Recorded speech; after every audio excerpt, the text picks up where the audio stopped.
What's up, Internet? My name's Dirty. And I'm Clarus. We got an episode of Falcon the Winter Soldier to talk about. This is episode 5, spoiler chat, full spoilers. If you have not seen the episode, leave now, come back later, or like this video right now, though. Like it. Subscribe to the channel. We get nerdy nightly. We thought we'd share it with you.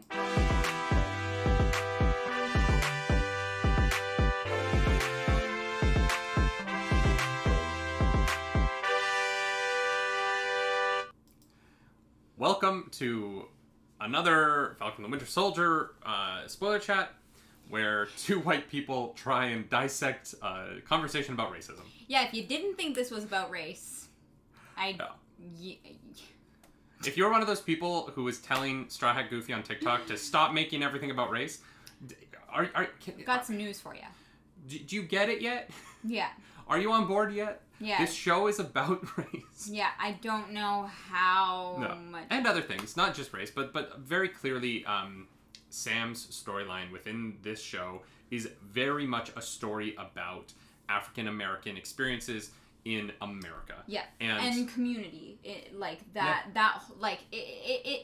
I like that they don't just make it about him alone. Yeah, that's true. That it branches out, which I think that they do a really good job of, and they do a good job balancing it, even though he is like the main character. And this episode was really not very action-packed. It was very much a conversation episode. After the opening scene, which we'll start with in a second, but I appreciated that they gave everybody time to say their piece in this episode, and I feel like going into the big climactic finale, we really have a good understanding of where everybody is at. Yeah, they did a really great job of setting it up, and it wasn't like boring. Like sometimes the like calm before the storm episode can be a little flat because people are just waiting, but that wasn't the case with this. But let's start at the beginning of the episode with the fight between the once Captain America, John Walker. Yeah. The truly once. Like he got his 1 week. I bet the American military feels really awesome about how much money they sank into that marketing campaign, considering how long it lasted. It really, he got as much marketing as like a new show on as Mulaney's sitcom did for NBC, only to run like 6 episodes. It was really like he had a failed sitcom of a run as Captain America, but we see him go. He's running away from his murder of the person who did not kill his friend. Yep. Which is something he will repeatedly lie about for the rest of the episode. And he runs into a warehouse that Sam and Bucky know he's at. I was a little confused about like they were already there. I think they were just following him. I guess. They probably were just following him. It just seemed like very weird that he like walked in. Well, no, because I guess he's kneeling there probably for a bit. Yeah, he's probably there for a few minutes. They do cut away and come back. You know, he's having a moment. Totally. Which is understandable, seeing as he just took some super serum. His probably closest friend died, and then he murdered someone in cold blood on camera in front of like the world. Yeah. So you know, he's having a moment. And yeah, it was interesting, right? Because there was a part of me that was thinking about it, and I was like, oh yeah, like someone filmed that and then uploaded it, and then there was another part of me that was like, no, they lied. Like we live in a different time. Like that would have been Facebook Live or like Instagram Live. Yeah. Yeah, and like it you know, I thought that this episode was going to start with like the Senate trial that we see later. I really didn't expect this to go right into the next thing that happened in that world after that moment was Captain America fights Falcon and Bucky in a brutal fight. Like a truly like no holds barred good guy on good guy fight. Well, good guy as much as like Captain America. The idea of Captain America is that he's a good guy, not John Walker himself, but like the actual like icon of Captain America. Yeah, he thinks he's doing the right thing, of course, but everybody usually does. So does Zemo, right? Yeah. It's one of those things where they represented like the emotional brutality of it all physically. Like the fight is harsh and dark. And I think that it was captured really well. Other than, we both have the same problem with it, where it doesn't seem like Sam should be able to take the hits that he takes. Yeah, so, I mean, that's a thing, that's a problem with just the overall, story / like, universe. Sam is a normal human being. Yes. With cool wings. To put it bluntly and simply. He is not a super soldier. He does not have inhuman strength. He does not have, like, bulletproof skin. Like, he is a normal person like you or me. And if one of us were to punch the other in the stomach, one of us would considerably hurt the other one more. But, like... Yeah, I think I would win that one. Oh, I was... Are you sure? Okay. But... I'm two... You know I'm two of you, right? But, like, Falcon is I can bench press you. Shush. Falcon... I've done it on video. Falcon is taking hits from John Walker, like Captain America. He's avoiding most of them. Like, what they usually do is, like, oh, Sam uses his ability to fly to get out of range and whatnot. But there is one shot in this where he flies at John Walker. Yeah. And John Walker hits him in the back with the shield. And his spine would be shattered. Yeah, and he's, like, knocked out of the air by that. And that was the one hit that I was like, I don't know that Sam can take that hit from a super soldier. No. Without us, like... the MCU has always played fast and loose with how strong people are, but if we can assume that John Walker is as strong as Bucky, and Bucky can punch through a cement wall, that vibranium shot to the back should have put Sam out of the fight and not been like... Ooh, ouch. Ooh, let me put some ice on it. It was the moment that made the fight a little bit... It took the stakes out of the fight a little bit for me, because I was like, well, if Sam can take that, then he can take anything. Like, okay, how strong is John Walker really if he can't... If that hit isn't a finishing blow, you know what I mean? And the other thing is, for the Falcon, John Walker should almost be an immovable object. Yeah, but he does punch him in the face and he feels it. Yeah, it's interesting. You know, Sam is able to land blows where, and this is not just in this fight. You know, the whole super soldier thing is very wishy-washy. Yeah, I agree with that. Because, like, honestly, like, if Sam punched John in the face, his hand would fist should break, right? Yeah. Like, especially if he uses his jetpack to propel his fist into a super soldier's face. Yeah. If that guy can take bullets off the chin, then your like, fist should just shatter, right? Like, there's not. They don't they kind of like it's the one thing about this show that I don't love is the idea that Sam is a threat in these fights. He isn't. Like, he just kind of isn't, right? Yeah. If Steve Rogers can hold Thanos' hand back, even not forever, but, like, if Thanos has to use his strength to push Steve Rogers, then Sam isn't a risk. Yeah. Just you can't have it both ways. You can't have him be... And it's a thing that happens a lot in comic storytelling is, like, the characters are as strong as they need to be for that panel, right? And, you know, I think that, like, something like the way that they handle Superman in Zack Snyder's Justice League is more in line with how a superhero would work, right? Like, even Wonder Woman can't really push Superman. You know what I mean? Like, Flash can punch... Or Omni-Man in Invincible, which we were just talking about in the last spoiler chat we did this morning. When the Red Dash whatever is punching Omni-Man. Red Rush, yeah. Red Rush. When he's punching Omni-Man, his hands literally start to fall apart, right? Yeah. And so it just becomes this kind of question of, like, if your super soldiers aren't super strong, why are they a threat? Like, what matters about it? Why is Zemo so scared of them if Sam can punch him in the face and he feels it, right? And it moves him at all. And Sam's fist is fine. And it also really diminishes the moment that Sam goes to Carly without any, like weapons. Yeah, because he could just fight her. Because if he can hold his own against her, then it means a lot less than him going to her, knowing that she can kill him in an instant. Yeah. So it's when you play fast and loose with those rules, it really diminishes moments like that are meaningful and powerful. Also, supposedly his wings are carbon fiber, which is strong, but it's not that strong. Yeah. Like, I don't know.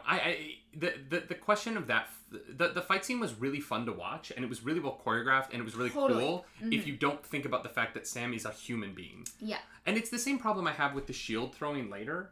Sam and Bucky throw the shield the same way. Yep. But it would be like if you, like, just imagine someone with Bucky's strength throwing a baseball. You know what I mean? Like, it just doesn't work that way. And I get that people are like, well, the shield is a third the weight of steel. Do you know how much a metal disc that size would weigh if it was a third the weight of steel? Mm-hmm. And what the force of catching that would be on the human body? Yeah, like if I had that in my hand, mm-hmm. you know, I'm thinking like I did discus once in like track and field. You know what I mean? Mm-hmm. Like I've thrown a discus, like. But you didn't catch a discus. 10 feet. Like, you know what I mean? But you didn't catch a discus. No. You threw a discus. And this is what bugs me. You don't catch the shot put. Yeah. It lands on the ground for a reason. There's no one on the other end of that. The force of that...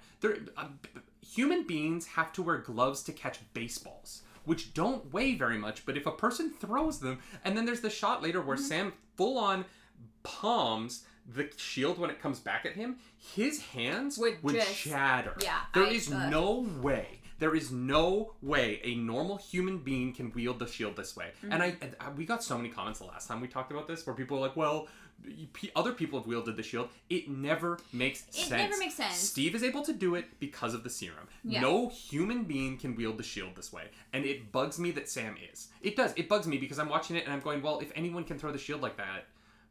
Yeah, Marvel, it's funny because Marvel is asking you to suspend your disbelief for these moments, but then at the same time, they are undercutting themselves by doing that. Well, but here's my thing. I am happy to suspend my disbelief on like one thing for you. Yeah. You can tell me one fake thing if your story is set in the real world, right? The fake thing, and you can kind of have a bunch of fake things because every character gets their one fake thing, right? I buy that Bucky has the super serum and his like metal arm. I guess that's kind of two things, but like they're kind of one thing. Sure. Bucky is the guy who is super strong and has a metal arm. Sam is the guy who can pilot his flight suit very well. But he's not as strong as Bucky. Mm-hmm. And that's a story that you've told me for multiple movies. Steve Rogers was the tactical, brilliant, kind guy leader who was super strong. So him and Bucky are on the same playing field as how they would use the shield. Sam isn't. And at this point, so late in this game, being like, well, it doesn't really matter who throws the shield because the shield can only have one momentum, doesn't make sense to me. Because it takes the like super soldier serum question of like how strong was Steve? Well, he was strong enough to throw a metal disc so hard that if it hit someone in the head, it would bounce back. Yeah. That's insanity. It doesn't make any sense. But like that didn't make sense enough because of the super soldier serum. The fact that it bounced at all doesn't make sense because vibranium technically is so strong because it doesn't allow things to vibrate, which means that it wouldn't bounce at all actually, which is fine. But I bought it because of the super soldier serum. But now you're saying like, oh, anyone can throw it like that. And I'm like, well then... Here's the thing. I understand what Marvel is trying to do because their goal with the Falcon and the Winter Soldier, I think, mm-hmm. is to tell a story about race in America. 100%. And they're doing that very effectively. Here's the thing. For them to do that, we have to believe that Sam can use the shield. Because that shield is what it is and it represents so much. And I don't think he has to use it the same way. No. And that's what I'm getting at is... come up with a way for Sam to make it his own. Mm-hmm. Sam has to figure out how to use this, and that's cool. But right now, he's just doing the exact same thing that Steve mm-hmm. Rogers was doing. And hey, maybe in the next episode, it'll bite him in the ass, and he'll figure out, like, he'll have to adjust to it. But I don't know. It really just seems like he's going to use the shield while doing parkour. Yeah. Basically, we got a montage of him, like, doing fitness stuff and then throwing the shield and like flipping in the air and then catching it. Like he was just like throwing it and doing gymnastics and then catching it, and I was like, I don't understand. As cool as it was to look at, there was a part of me that was like, what's the practical application of this? Yeah, I was like, if you threw the shield, did some like fighting moves, I'd be like, that makes sense. But you throw the shield and you're like, I'm just gonna do a backflip. And then you do like the gymnastics that I was doing when I was in Young Canadians. Yeah, like I literally turned to you and I was like, what? Yeah, I know. I just was like, he's doing a lot of cartwheels right now. Yeah. And like a lot of one-handed cartwheels. Which is cool, I guess. I just don't know what he's training for right now. Yeah, it's a choice, and I honestly I don't love that aspect of this right now. But I think, and what we haven't really touched about, I think the more important part of the story. We're 15 minutes in. We've only talked about the stuff that doesn't really matter. What actually matters about this episode is the scene where Sam goes to see Isaiah again. Yeah. Because that is the scene that's the promise of the mission statement of the show, right? The thesis of the show that was laid out at the beginning. Can a black man be accepted as Captain America? Which is really the question that's asked in the first episode. When Sam gives up the shield, there's a lot of undertones of imposter syndrome and things that are real issues in the African American community. And yeah, and everyone's like, you did the right thing. Yeah, and like all of these old white men telling Sam like he shouldn't have taken up the mantle, right? Like there is this underpinning of this story of what does it mean for a black man to be Captain America. And I think the emotional climax of the show, no matter what happens next week, and honestly, like I'm gonna cry when Sam comes out in his suit for the first time. I know I will. I got emotional when he opened the case at the end of this episode, so I know it's gonna happen. He gets so sad. I'm very excited for that, but like the emotional climax of the show is the scene between Isaiah and Sam, where Isaiah is like, "Look, where he tells his story, and it's a really harrowing." Difficult it's and hard. Traumatic story that would be less traumatic if it weren't for the fact that is the reality that's true, right? Like in real life, there weren't super serums involved, but the American government did tests on African Americans. There's a reason why there is so much vaccine hesitancy in the African American community that is totally justified, because there is a history, a very real racist history behind doing tests on African Americans in the United States that were awful and just entirely inhumane. Reprehensible. Yeah. And so, that story would have been traumatic no matter what. Obviously, any human being going through what Isaiah was forced to go through is awful. But the connections to a very real history of this is just makes it all the more painful and just visceral. And it makes this show, the fact that the show is willing to have this conversation is genuinely surprising to me. I didn't expect them to, the MCU has always been a little bit safe, right? This is the first time I feel like the MCU has really been like, hey, we're going to talk about something here, and we're going to make our content about something bigger than, having the entire world come to the box office and us making $3 billion.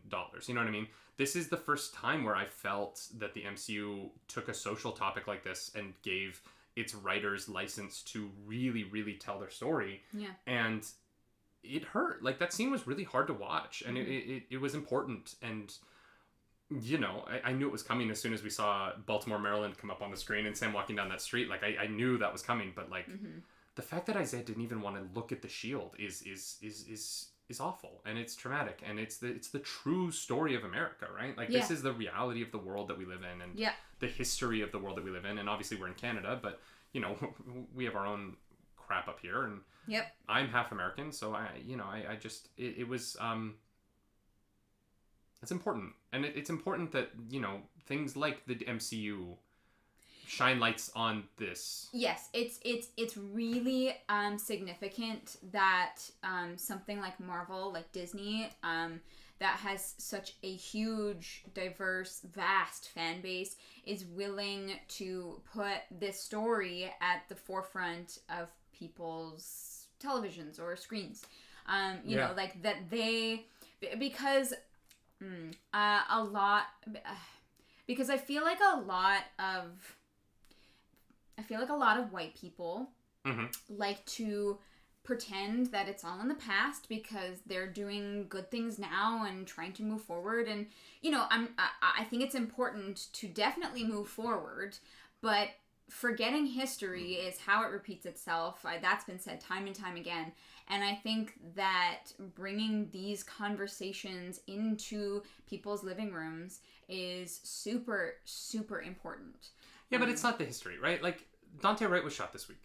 Yeah. Dante Wright was shot and killed this week by a white police officer who pulled him over because of an air freshener hanging from his rearview mirror. I have an air freshener hanging from my rearview mirror. You know what I mean? Like, the disparity between how I would be treated, I would never get pulled over for that. I wouldn't. Let's be 100% honest. Yeah. And like Dante Wright was, and he died for it this week. Yeah. You know what I mean? Like, it's not. This isn't history. This isn't the past. This isn't. Oh, black people were treated away in the 1940s, and yeah, I think we need to remember it, but it's it's not. Derek Chauvin's trial is going on right now because he murdered George Floyd in the street, and I allegedly murdered. I want to be very clear. Like, he is not convicted. He is on trial right now for the alleged murder of George Floyd. Whatever, but this isn't the past. You know what I mean? Mm-hmm. This is a story that the fact that the Falcon and the Winter Soldier is coming out in this month when this trial is going on, when Dante Wright has been shot, you couldn't have chosen a more topical time other than a year ago from this month when when what happened to George Floyd happened, right? Like, this is the most topical moment for the Falcon and the Winter Soldier be telling the story of how the system and the government and American society and American culture treats black people. And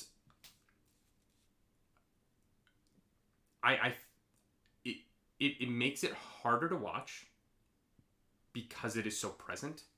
But at the same time, it makes it more important that we take the time to sit and watch it. And we, you know, I don't want to say like the MCU is important. It's superheroes, but this feels important because more people will watch this than well, it is Fruitvale important. Station or like... No, but even the news. You know what I mean? Like there are a lot of people out there who just don't put the news on. You know, maybe they watch like Twitter or something like this.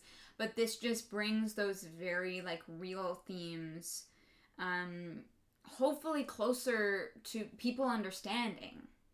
You know, like you can kind of hide away, especially in COVID times. You know, it's pretty easy to like shut yourself in and ignore it all, throw on the blinders, which I think makes it all the more important that Marvel is bringing it into their art, because art has always been used for commentary, and the show is very much art. Yeah, but is very much relevant. I mean, it's beautifully shot. Yeah, God, this episode looked amazing. Yeah, and the stuff with like, you know, Sam's like community and them all coming together to help save the boat. You know, like that was like so just heartfelt and beautiful. And yeah, Marvel knows how to really make things look good and, you know, feel good in those moments, because it was. Sam's parents have a history of helping people in the neighborhood, and that community pays it back, and it was... and that's interesting, right? Because it really it is telling a story of like how important local community is, and honestly, like that's kind of one of the main stories being told in the Falcon and Winter Soldier as a whole, is like the importance of finding community and the importance of individual people taking on a small scale and taking care of one another. Like this really, and like obviously Carly Morgenthau has gone too far in her methods, and I don't agree with how she's going about things, but I agree with her on a lot, right? Like I agree with her viewpoint on the world. I think that we're too unkind to people who don't have the same passport that we do, you know, and we have made a world that is so segregated by what passport you hold, and how much privilege you have is a lot of it is what passport you hold, you know what I mean? And the, you know, citizenship has become such a invaluable, you know, document in life to living a privileged life.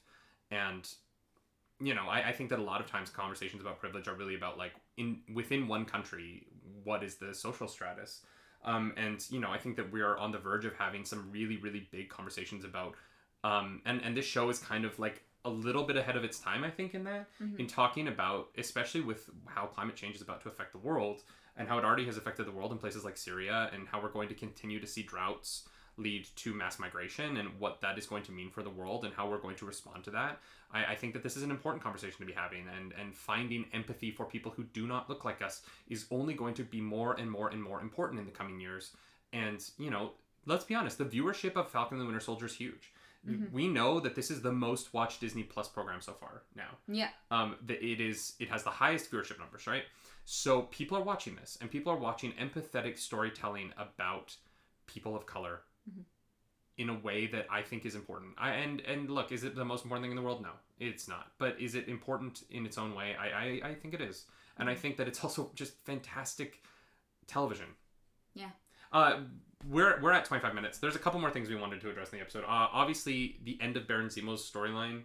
Well, probably. For now. Within the show. I don't think he'll come back next episode. No. I think it was smart of them to take him off the table, so that the confrontation with Carly really feels like a confrontation. But it brings up the fact that I think that the Wakandans were wasted in this show. And I don't actually... this might be controversial. I do not like how the Dormelage function in this show anymore. I was really into the fight scene that they had, but I really have to ask, why were they here? Other than to convince John Walker to take the serum by beating him up? Because why were they after Zemo? What do you mean why? He killed their king. Right. No, I get that, right? But, like, what is their function here? Genuinely, like they wanted. They're the police right now, like for their country. Like somebody committed a horrible crime, from for the Wakandans, and so they are basically like the military or police force trying to bring that person to justice. Right. Here's my problem with that. They know Bucky very well. Once they know that Bucky needs him for a moment and is going to take him back to jail, Bucky literally never has a deal with him where they're going to let him free, right? Why are they fighting to like take him away from Bucky at that point? And because like here's the thing, it seems like it feels a little bit like they're like, well, he got out of jail now, like I don't know. I didn't really get it, right?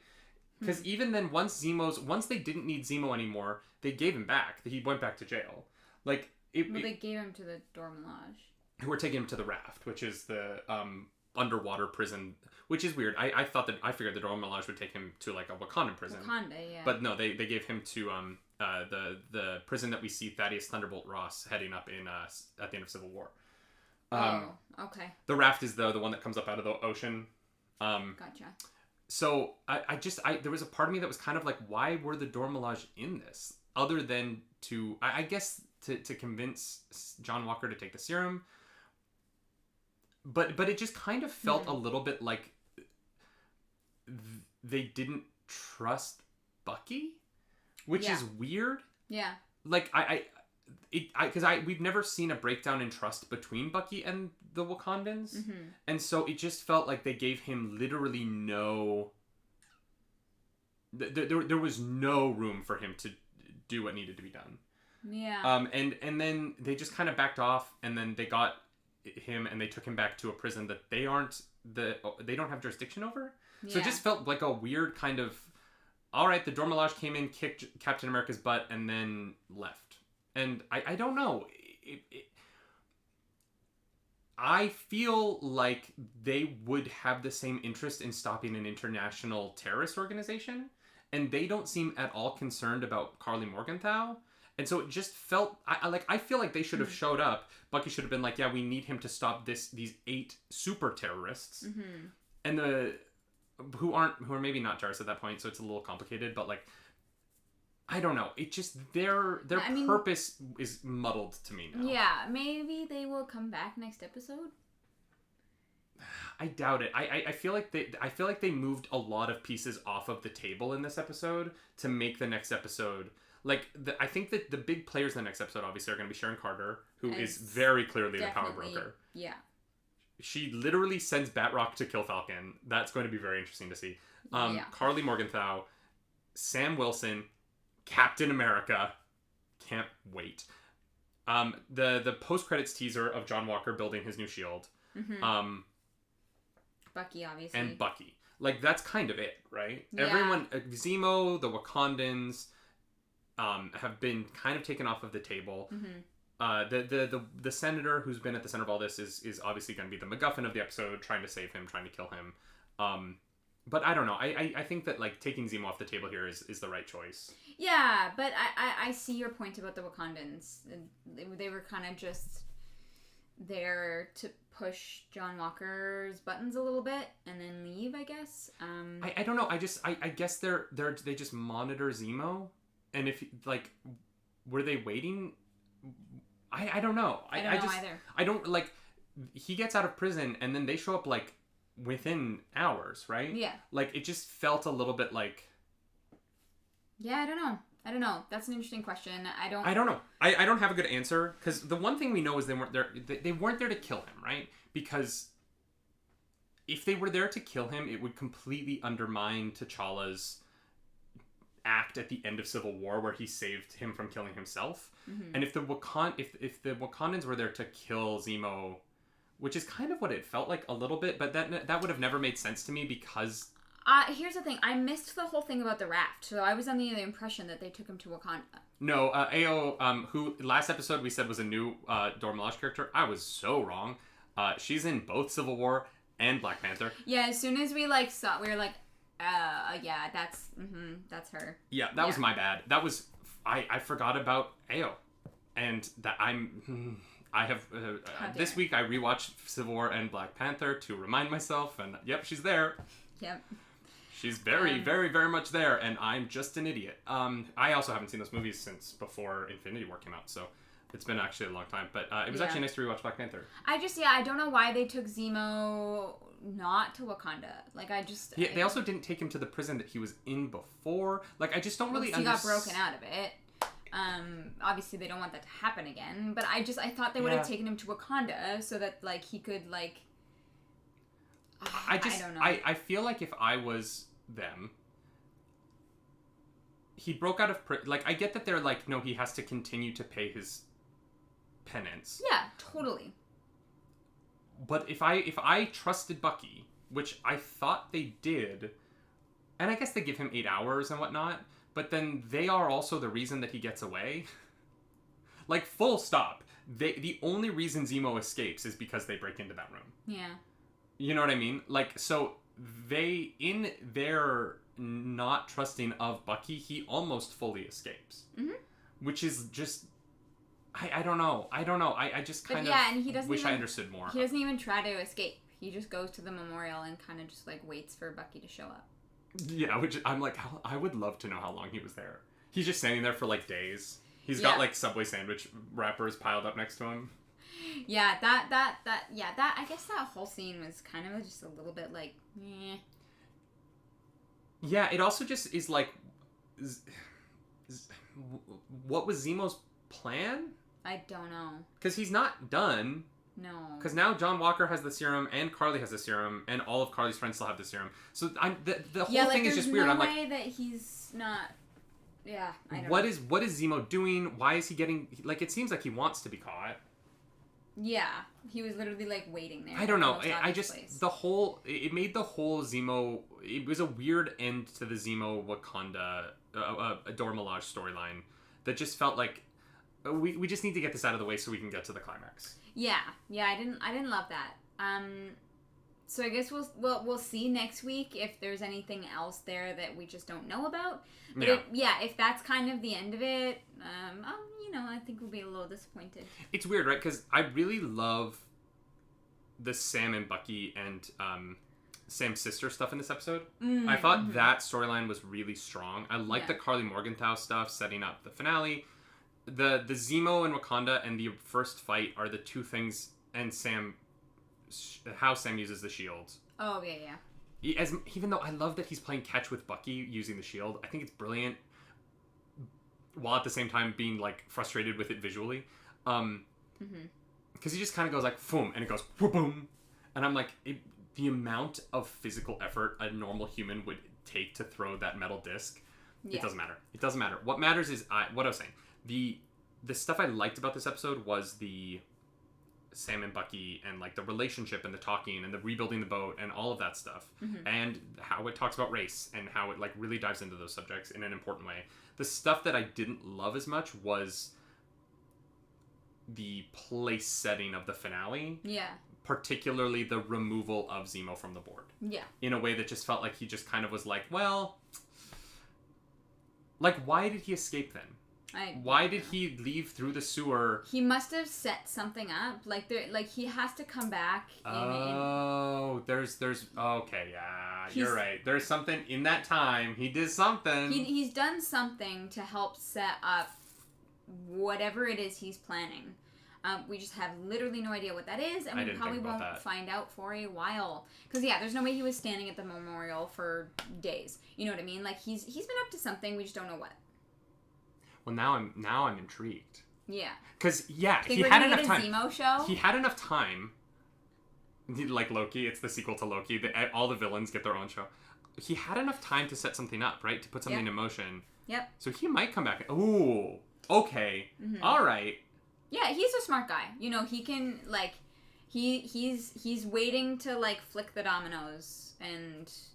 And here's the thing: if this was a show that hadn't been so intelligent about its storytelling up to this point, I wouldn't buy that. But because of how well this show has handled things, he set something up for sure. And we may get the payoff as early as next episode when it comes to like Carly, maybe. Yeah. But it also might be a longer game payoff for future. Yeah, content. That's really interesting. One last thing to talk about is the huge cameo. Massive cameo. Julia Louis-Dreyfus, one of the funniest humans alive, shows up as the Contessa, as a character who in the comics has had the alias Madam Hydra, shows up to talk to John Walker, and... After John Walker has basically been discharged without... And other than honorable discharge, which I didn't know existed. I thought it was either honorable or dishonorable discharge. I didn't know that there was a thing called an other, and maybe they made it up for the show. I don't know. I'm not super up on military discharges. He's not disgraced, but he doesn't get a pension or anything like that. Or rank in retirement. Which was a great scene. Wyatt Russell is so good in this part. He's so good as U.S. agent. Like, you hate him, but like you get him, and like, But yeah, somebody shows up. David got very excited, and she was like the Contessa, and I was like, no way. Because here's the thing about Contessa, right? In the comics, known as Madam Hydra at times. She goes by a lot of different things. She's Nick Fury's lover at one point. She rather famously betrays Hydra to Leviathan in the comics. Leviathan is essentially... So Hydra is essentially like the Nazis, right? Like they're essentially like the German... anti-shield, right? Leviathan is the Russian anti-shield, and Julia Louis-Dreyfus's character is a Russian agent in the comics. This show was technically supposed to come out after Black Widow, right? Black Widow, the movie, was supposed to release before this show came out. The addition of Contessa in this makes me think 100%, and I'm probably wrong by saying 100%, but enough of a percent that we're going to be introduced to Leviathan in Black Widow, and they are going to become the new Hydra for the MCU, because Hydra is essentially dead, right? Yeah, it's been dismantled. And bringing Hydra back at this point would feel difficult, I think. Yeah. But bringing Leviathan into the MCU would be really cool, and having the original... Because there's this idea that like Black Widow has to introduce the next phase of Marvel, right? Black Widow was supposed to be the first step in the next phase of Marvel. If you introduced the big bad organization behind the scenes, Leviathan, the Russian Hydra, then you get Contessa and Falcon the Winter Soldier. Like, things slot into place. Yeah. Why Florence Pugh becomes the new Black Widow. Her role in, like, taking out Leviathan. I just... bringing up Contessa and, like, the fact that it might lead to Leviathan and give us a new, like, super secret bad organization... that might be who Taskmaster is working for in Black Widow. The Black Widow movie, suddenly, we didn't love that last trailer, but, like, oh my god, like, now, this introduction of Contessa makes me have to see Black Widow, because I have to know if Leviathan's coming to the MCU. Yeah. Like, I'm so excited about this one thing, and it's wild. Like, that whole, and the fact that it's Julia Louis-Dreyfus, like, what? She's so funny? You're gonna give me, like, a super charming, funny, charismatic Madame Hydra? Perfect. The fact that she's trying to recruit you as agent, perfect. Like, everything about this is absolutely right. And I when everyone said there's a big cameo in episode 5, I just assumed it was going to be Steve Rogers was going to come in and give Sam the pep talk. I'm so glad that didn't happen. I'm so glad that it was Isaiah and Bucky and his sister. The most important one in the whole thing was his sister is the one who convinces him to take up the shield of the 3. And her line of, like, what are you going to let Isaiah tell you what to do? Like, I was like, she's great. Yeah. I complained. I was so worried that the sister was going to be a drag on this show at the end of episode 1. You're and so wrong. In that spoiler chat, I was like, or I'm going to be very wrong and she's going to be the best part. She's great. And that one scene alone made everything about the family in Tennessee so worth it. But God, Contessa, Julia Louis-Dreyfus, awesome. Awesome. I hope she's in Black Widow. I hope that this becomes, like, a thing. I don't know. We'll find out in a few weeks. I was literally, like, in bed, like, yeah. David was, like, freaking out, and I was like, cool. Yeah. Like, yeah. Well, I really hope there's a scene where her and Scarlett Johansson fight in Black Widow. That would be fun. That'd be very fun. Yeah. We'll find out in a few weeks. I'm so excited. It's like, what a cool cameo. Well done, Marvel. Well, you keep doing things well, and this one... I mean, yeah, this spoiler chat is almost as long as the episode itself. I'm sorry. But there was a lot to talk about. Yeah, I might pull out that last bit about Contessa as its own video. Yeah. Yeah, put it up separate, but... Go for it. Y'all, I think we have to end here. There's so much in this episode to talk about. I would... if you want a more in-depth and, let's just be honest, better analysis of the racial topics discussed in the episode and how that is for...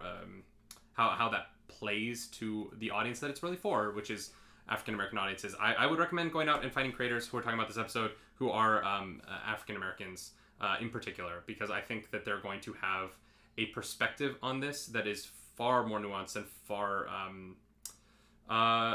more interesting than ours. And I'm excited to go find those creators and spend some time. If you watch my socials, I'm probably going to tweet some of the videos that I watch about this out.